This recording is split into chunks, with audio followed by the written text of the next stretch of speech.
मैं गरीब हूँ, मैं लोगों के बर्तन धोके मैं कैसे कानून खरीदूंगी, कैसे किसी को वकील को दूंगी, कहाँ से दूंगी। उन्होंने तो पैसे देके अपनी जान छिड़वा लेनी है। मेरा कोई है ही नहीं दुनिया में, क्योंकि मैं उन्होंने सबूत खत्म कर देना है, क्योंकि वो तो कातिल है। नहीं, अभी कानून जिंदा है। अभी कानून जिंदा है तो मेरी माँ तो मेरा वापस आएगी जो मेरे घरों को फांसी दिलाए। मेरी वही दुनिया थी, वही मेरा जान था। मेरा ना भाई ना बाप, दुनिया में कोई नहीं है उसके अलावा। मैं अकेली हो गई हूँ। जार होते जिससे कुर्बानी करते हैं गोश्त की, कुर्बानी वाले जारों के साथ छुरियों के और मुग्धों के साथ उन्होंने कसाईयों वाला काम किया है। गाँव में देख लीजिए, जब जाके पूछ ले कितना वो मशहूर है, वो सगी भांजी के साथ उसके गलत फेर है। मेरी भांजी के साथ भी इन्होंने ज्यादती की। अच्छा, आपकी भांजी के साथ किसने ज्यादती की? मेरे जो उस्तेले पापा है उसने। हाँ, ऐसे कहता था कि अपनी बेटी का रिश्ता मेरे साथ करवा, मैं इसके साथ सोना चाहता हूँ। मम्मी कहती थी नहीं, मैंने कहा अम्मी खुदा का खौफ गया। हमारे माशरे में अदम बर्दाश्त की इंतहा हो चुकी है। शोहर ने अपनी ही बीवी को टोकों के वार करके कत्ल कर दिया। वजह अनाद क्या है? ये जो मकतूला हैं उनकी जो बेटी हैं वो इस वक्त हमारे साथ मौजूद हैं। जिसने कत्ल किया है वो इनका सुतेला बाप है। सारी स्टोरी जब आप भी सुनेंगे तो आपके पांव के नीचे से भी जमीन हिल जाएगी। वो जालिम शख्स को अभी बेटी है इसकी, चाहे सुतेली है, इससे भी निकाह करना चाहता था। इसी अनाद में आके उसने अपनी बीवी को टोकों के वार करके कत्ल किया, बहुत बुरी तरह तरीके से। अगर हमें इजाजत हो कि वो तस्वीर दिखाई जाए तो यकीन मानिएगा कि आपके रोंगटे भी खड़े हो जाएं कि कोई जालिम शख्स इस कदर भी तशद्दुद कर सकता है और ऐसे काटा है जैसे कोई जानवर को भी नहीं काटता। अच्छा मेरी बहन, अल्लाह आपको सब्र दे, हौसला रखें। क्या हुआ है बताएं। मैं दो बार गाड़ी इसी वजह से करती थी कि मेरी माँ को कोई तशद्दुद न करे। ये जब अच्छा, ये जो माजरा भी हुआ है, जिसको टोकों के वार करके कत्ल किया गया छुरियों के साथ, ये क्यों किया? क्या कसूर था तो आपकी माँ? कसूर पता, मैं तो किसी के साथ इस लड़की के घर गई थी। जब मैं वापस आई तो वो उसका बेटा और वो मतलब दोस्त के बेटे और वो मार रहे थे मेरी मम्मा को।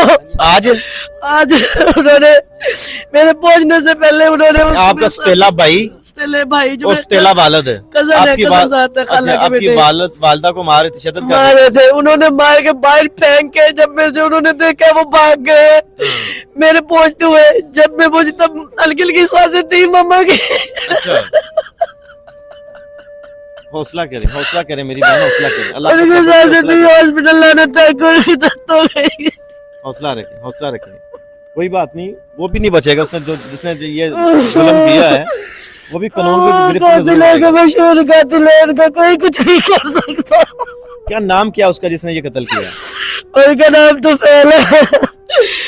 पहला क्या कसूर क्या था आपकी वालदा का, मुझे ये बताना है। अपनी जरा हौसले से। मेरी वालदा का कोई गुनाह नहीं था, कोई कसूर नहीं था मेरी वालदा एक उम्र करके आई हुई थी, हाजन थी मेरी वालदा। ये जो आपका सुतेला वालिद है, ये कोई ज़हनी मरीज है, पागल है? लगता तो ऐसे ही, कोई भी फोन आ जाएगा हमारा, कोई भी फोन आ जाए तो किसका फोन सुन रही है, क्या कर रही है, ये कर रही है, वो कर रही है। 60-70 साल उनकी एज होने वाली है, उनको ना क्या करना है मुझे ये बताए। 60-70 साल की आपकी वालदा की उम्र है, उसके ऊपर भी शक करता था? उनके ऊपर भी शक करता था। हाँ, ऊपर से कहता था कि अपनी बेटी का रिश्ता मेरे साथ करवा, मैं इसके साथ सोना चाहता हूँ। मम्मी कहती थी नहीं, मैंने कहा अम्मी खुदा का खौफ गया, आप कुरान पाक में यकीन करते हैं। अच्छा, आपके लिए वो कह रहा था कि अपनी बेटी का रिश्ता तो जब तक तू है, तू जो जब मर्जी तुम्हें रहने नहीं दूंगा। मेरे अम्मी को कहा भी, मेरे अपने दो 3 दिन में मैं घर नहीं आया करती थी, लोगों के घर में बर्तन धो रहे, लोगों के घर में ही रहना, मैंने घर नहीं आना क्योंकि मैं घर जाऊंगी मेरी तरफ देख के। मेरी जरा हौसले के साथ बताएं, अल्लाह पाक आपको सब्र दे, डिटेल के साथ बताएं कि आपकी जो वालदा की शादी कितना अरसा हो गया? जो आप 10 साल हो गए इनकी शादी को। हाँ। 10 साल में मुझे तकरीबन 6-7 साल हो गए इनके रहते हुए इनके साथ। अच्छा। तो जब मैं इनके साथ रहने लगी तो एक दो दफा मैंने जब इनकी हरकत देखी तो मैंने कहा पापा, मेरे पापा है। हाँ। ठीक है, इन्होंने पहले, फिर मेरी भांजी आई थी, मेरी भांजी के साथ भी इन्होंने ज्यादती की। अच्छा, आपकी भांजी के साथ किसने ज्यादती की? मेरे जो उस्तेले पापा है उसने। हाँ। अच्छा, इतना जिनसी दरिंदा है वो। इस चीज का गवाह है मेरे पास। हाँ। इनकी वालदा, ये भाई जो साथ मेरे खड़े ना, इनकी वालदा इस चीज की गवाह है। अच्छा। ठीक है, तो मैं इनके घर में ज्यादा रहती हूँ, 6 साल हो गए इनके घर में झाड़ू पोछा करती हूँ। ठीक है, वहां से जो मैं पैसे लाती हूँ मैं इनको देती हूँ, नहीं लाती तो मेरी मामा को मारते हैं। ये करता क्या है? ये पल्लेदारी करते, मजदूरी करते हैं ये। अच्छा, तो तीनों बहनें आप इसी घर में रहती थी? नहीं, मैं अकेले ही रहती थी। 2 बहनें मेरी शादीशुदा है, वो अपने घर है। हाँ। ठीक है, तो मेरी शादी अभी नहीं हुई थी। जब मेरी शादी नहीं हुई थी तो इन्होंने ना मेरे नजरिए से, क्योंकि मैं शादी शुरू से करवाती रही थी, जब मैंने इनकी हरकत देखी, मैंने अपनी मम्मा को बोला, उसने मेरी किसी से शादी कर दी, वो नशे ही निकल आया। मैं फिर इनके पास ही आके रहने लग गई। फिर जब मैंने देखा मेरा गुजारा नहीं है, फिर मैं लोगों को करके मतलब काम शाम बर्तन वगैरह धो के मैंने कहा मैं इनके साथ नहीं रह सकती कि मेरी वजह से मेरी मम्मा का घर या किसी को तकलीफ हो, ये बर्दाश्त नहीं कर सकती। उसे जरा शर्म नहीं आती थी कि मेरी वो शर्म बेटी क्या है? करेगा, वो क्या शर्म करेगा? पूरे गांव में देख लीजिए, जब जाके पूछ ले कितना वो मशहूर है, वो सगी भांजी के साथ उसके गलत फेर है। ठीक है, आमने सामने रहते हैं वो औरत वहां पे ही है। आप मेरे साथ चलेंगे, मैं आपको वो औरत भी दिखाऊंगी। वो मेरी भी कजन है। आपके ऊपर उसकी नीयत खराब कब हुई? तकरीबन पिछले साल। अच्छा, कैसे हो? क्या उसने कहा कि कैसे महसूस कैसे कराया? क्या वो बैट टच करता था, छेड़ता था? क्या मुझे छेड़ के उसने मरना था। मैं इतनी वो नहीं हूँ जैसे आम औरतें होती है। तो क्या उसने अपनी बीवी को कहा था? हुए थे ऐसे 4 पे बैठे थे, उसने जब ऐसे हाथ ऐसे किया ना, तो मैंने कहा पापा आप अपना हाथ पीछे करे। अच्छा, तो बातों में उलझी हुई बातें करनी, गलत बात को सीधी बात को उलझा देना। ठीक है, गलत बात मतलब जो भी। अच्छा, आप उसे पापा बोलती थी उस दरिंदे शख्स को, और वो क्या बोलता था? अपनी भी 4 बेटियां हैं, 4 बेटियां, 4 बेटे हैं उस बंदे के। नहीं, वो आपको क्या किस नाम से पुकारता था? वो कहता बेटी था। हाँ, कहता बेटी था, क्योंकि जब मेरी नजर ही गंदी नहीं है। ठीक है, मेरा शुरू से स्टेटस है मर्दों की तरह रहना। सही है। मैं औरतों वाले लिबास नहीं पहनती। हाँ, मतलब औरत की तरह बहुत कम रहती हूँ। ठीक है। इस वजह से थोड़ा सा मुझसे ना ये मतलब भी हैवी नहीं होते थे। ठीक है। ये सिलसिला जो शुरू हुआ, इन्होंने मेरी माँ को बड़ा टॉर्चर किया। मेरी माँ इसी वजह से कि अपनी बेटी की शादी करो मेरे साथ। हाँ, शादी नहीं तो अपनी बेटी को मेरे साथ मतलब। आज ये वाकया कैसे हुआ? कैसे उसने तशद्दुद किया? कैसे आपकी वालिदा को? मैं तो घर नहीं थी, आए दोपहर को घर आए। मैंने खाना वगैरह चाय वगैरह गर्म करके दी है। मैंने कहा पापा आप चाय पी लें। तो दोपहर के टाइम जब ये भाई आए तो मैं इनके साथ ना इनको लेने गई हूँ, इस मेरे दोस्त को लेने गई हूँ मैं। ठीक है, तो इसको जब लेने गई हूँ तो बाद में मेरे फोन किया, अम्मी ने फोन किया मुझे तकरीबन 7:45 बजे फोन किया। अम्मी ने कहा कहाँ? मैंने कहा अम्मी वहाँ जब गए थे ना वहाँ पे, तो वहाँ पे लड़की जो नाराज होगी उसे लेकर आ रहे हैं। तो हम रास्ते में हंसी मजाक कर रहे हैं, मैं दुल्हन लेके आ गई हूँ। मुझे नहीं पता क्या हुआ घर में क्या नहीं हुआ। जब मुझे कॉल आई मेरी सिस्टर की कि मुझे खाला ने कॉल किया, अभी उसने मार के खुद थाने पेश हो गया है। अच्छा, नहीं हुआ मार के वो खुद उसने मार दिया अम्मी को। घर में कौन कौन था जब उसने ये सारा मामला किया है? उसी के औलाद, उसी का बेटा, उसी की बहू। अच्छा, उसी का एक सब ने मिलके मारा है? लगता मुझे 2 तो बीच में बिल्कुल पक्का है ना। 2 जो मर्द है ना, जो 2 बेटे उसके बड़े 2, वो तो बीच में पक्का है, क्योंकि उसकी बहू ने पहले भी कत्ल किया हुआ है।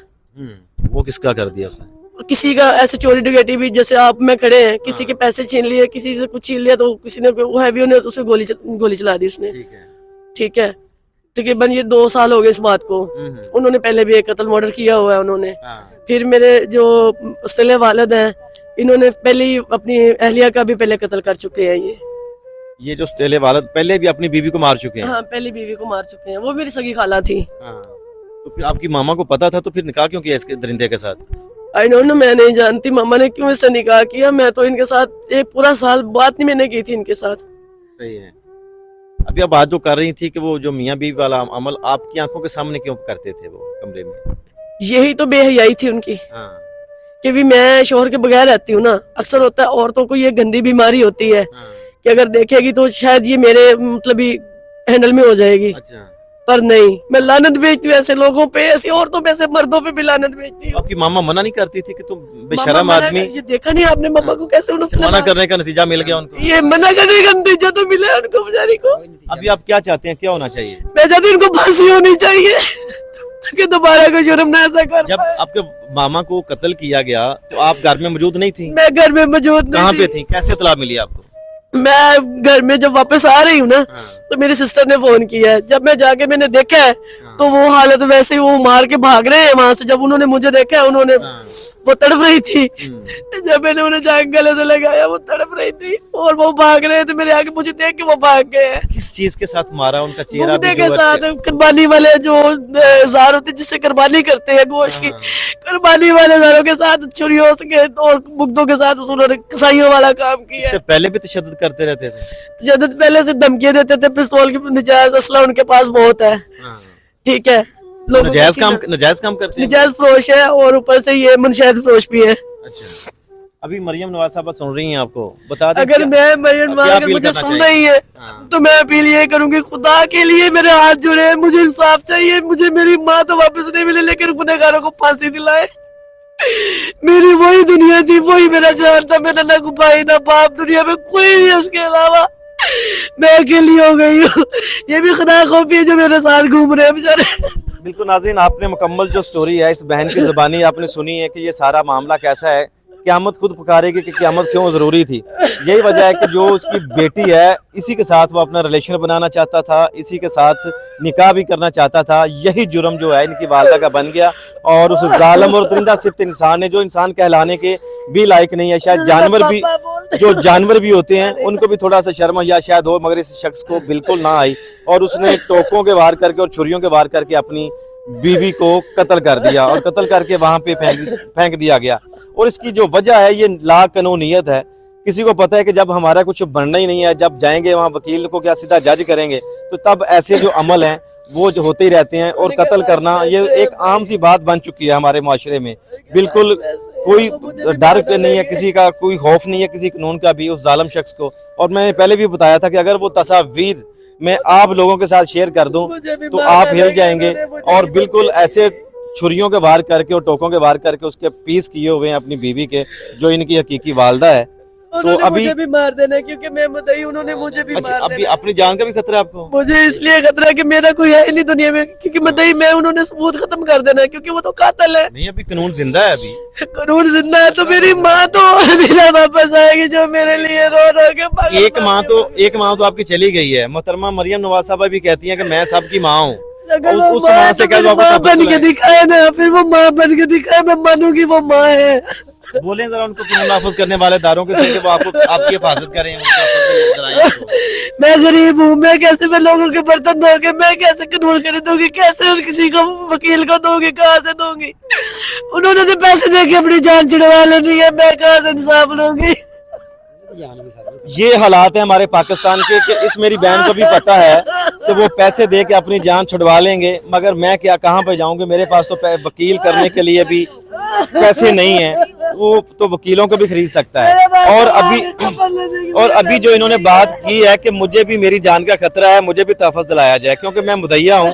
जब उसको पता चल जाएगा एक को तो उसने मार दिया है, और सबूत खत्म करने के लिए अपनी जो मुद्दई मुकदमा है ये, इनको भी खत्म कर देंगे, इनको भी मार देंगे कि मेरा जो केस है वही खत्म हो जाए। जब तक इस बूढ़ी खतून को, इनकी माँ को इंसाफ नहीं मिल जाता, हम आपका दरवाजा जरूर खटखटाते रहेंगे। और ये जो दरिंदा सिफ्त इंसान है, जिसे इंसान कहलाने का कोई हक भी नहीं है, इसको इबरतनाक सजा दी जाए ताकि दूसरे भी इबरत पकड़ें और इसे कैफरे किरदार तक पहुंचाया जाए। मिलते हैं अगली वीडियो में। यहाँ पर हम सबका अल्लाह निगहबान।